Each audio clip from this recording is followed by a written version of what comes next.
Morning students. This video for class 9 students.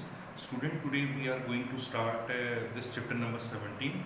We have already covered 10 chapters before this assessment examination. So today I want to start this new chapter. This is trigonometrical ratio. Okay. So let's see the introduction of this particular chapter. So student, this I have written in blackboard. You just see here chapter number 17, trigonometrical ratio, and one of the triangle I have drawn over here. Okay. This triangle is not new for you. It is you are familiar with this particular triangle. So name of this triangle is right angle triangle, and you know this is perpendicular P, this is base, and this is hypotenuse H. Okay. So what is trigonometrical ratio and how it has formed, that I want to clarify over here. Okay, look at here. So first of all, you see the possible ratios. Do you know the ratio? Ratio means comparison of two quantity.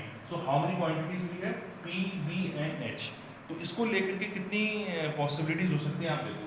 सबसे पहला आप ratio बना रहे हो P को H के साथ, तो रेशियो को आप अपॉन में भी लिख सकते हो. तो P अपॉन H आपने पहला रेशियो बनाया. ठीक है. अगर आप इसका रिवर्स करते हो तो कौन सा रेशियो बन जाएगा? H upon P. ठीक हो गया. एक दो रेशियो ये हो गया. अब आपके पास नेक्स्ट पॉसिबल रेशियो है B अपॉन H. ओके. तो B अपॉन H के बाद इसका रिवर्स H अपॉन B. ठीक. और जो नेक्स्ट है वो कौन सा होगा? वो नेक्स्ट वाला आप देखो. नेक्स्ट वाला कौन सा बनेगा? नेक्स्ट वाला बनेगा it will be P upon B and here B upon P. So total 6 ratios, 6 possible ratios we have. You look at here, we have total 6 ratios over here. So one by one we will give the names to these ratios. इनको हम नाम देंगे. ठीक. ये name देते कैसे हैं आप देखो.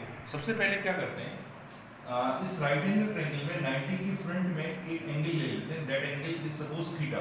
Theta is what? Theta is a Greek symbol, just like A, B, C, D in English. In Greek letters, alpha, beta, gamma, theta, these are the letters. So because the Greek mathematicians have discovered this particular part, trigonometrical ratio, so they use their own symbols. So यहाँ पर क्या angle के साथ theta use कर रहे हो आप. यहाँ पर A, B, C, D कुछ और भी लिख सकते थे. ठीक. लेकिन यहाँ पर हमने क्या लिखा? थीटा. तो अब आप क्या करेंगे, जैसे P upon H it is the first ratio, तो P अपॉन H को हमने नाम दिया साइन. SIN लिखना है आपने और उसके बाद एंगल ले लेना है, तो साइन थीटा. तो P अपॉन H को हम लोग कहेंगे साइन थीटा. ठीक. मतलब P अपॉन H का दूसरा नाम क्या है? Sine theta. अब आप देखो इसका रिवर्स है H अपॉन P, तो इसका नाम अब साइन नहीं होगा, इसका नाम होगा कोसेक. Cosec theta. ठीक. तो दो रेशियो बन गए. P अपॉन H को हमने साइन कहा, H अपॉन P को हमने कोसेक कहा. B अपॉन H इसको हम लोगों ने कहा सेक थीटा, और H upon B upon H को हमने cos थीटा बोला और इसको बोला sec थीटा. इसके अलावा P अपॉन B को हमने tan थीटा बोला है और B अपॉन P को बोला है cot थीटा. इस तरह से हमने 6 के 6 ट्रिग्नोमेट्रिकल रेशियोज के नाम देख लिए. देखो आप, sin थीटा, ठीक है, P upon H, cosec theta, H upon B upon H cos theta, H upon B sec theta, P upon B tan theta and B upon P cot theta. तो इस तरह से हमारे पास टोटल 6 ट्रिग्नोमेट्रिकल रेशियोज हो गए. तो इन्हीं के हेल्प से, इसके अलावा कोई और ट्रिग्नोमेट्रिकल रेशियो नहीं है, हमें इन्हीं 6 का यहाँ पर डिस्कशन करना है, इन्हीं रेशियोज का. अब हम इसमें इस चैप्टर में बेसिकली करेंगे क्या, इस पर्टिकुलर चैप्टर में हम लोग ये देखेंगे कि एक रेशियो की वैल्यू दी है तो दूसरे रेशियो की वैल्यू कैसे निकाल सकते हैं. तो इस काम को करने के लिए प्रॉब्लम यहाँ पर आने वाली है कि वहाँ पर क्या होगा, जैसे हमें अगर दो चीज़ें पता है तो तीसरी चीज़ नहीं पता, तो उसके लिए एक और फॉर्मूले की हमें यहाँ जरूरत पड़ेगी, and that formula is called Pythagoras theorem. Okay. So what is Pythagoras theorem? I am going to write at the top of this. So here we have a relationship h square is equal to p square plus b square. So this formula is applicable for relationship between p, b and h. ठीक. तो let's start the exercise. Now student, you see the first question, first part of your book. It is one of the triangle it is given. यहाँ पर देखो hypotenuse की value 15 दी है, base की value 12 दी है, लेकिन परपेंडिकुलर अभी गिवन नहीं. अभी हमें क्या निकालना है बात अलग है, लेकिन हमें ट्रायंगल के तीनों ही पार्ट पता होना चाहिए. परपेंडिकुलर भी पता होना चाहिए, बेस भी पता होना चाहिए, हाइट भी। लेकिन यहाँ दो चीजें पता है, थर्ड नहीं पता। तो इसके लिए मैंने आपको बताया था एक फॉर्मूला हमारे पास है Pythagoras theorem, h² = p² + b²। ये फॉर्मूला आप अप्लाई करेंगे, h की वैल्यू 15 होगी तो 15² = p² को भी आप p² लिख लो, बेस का हो गया 12², तो 15² हो गया 225 = p² + 144। सो 225 - 144 = b²। और इसके बाद जब आप यहाँ पर माइनस करेंगे तो 5 में से 4 गया 1, और यहाँ पर आपका हो गया 12 में से 4 कितना हो गया 8, 81। इसमें p की वैल्यू आपकी √81, और √81 को क्या लिखते हैं आप 9 लिखते हैं, ठीक। √81 को 9 लिखते हैं। इस तरह से हम लोगों ने p की वैल्यू निकाल ली है 9। तो अब आप एक काम करेंगे, जहां पर ये p गायब है यहाँ पर आप लिख दो 9। अब आपका ट्रायंगल पूरा हो गया, मतलब ट्रायंगल के तीनों पार्ट हमें पता लग गए।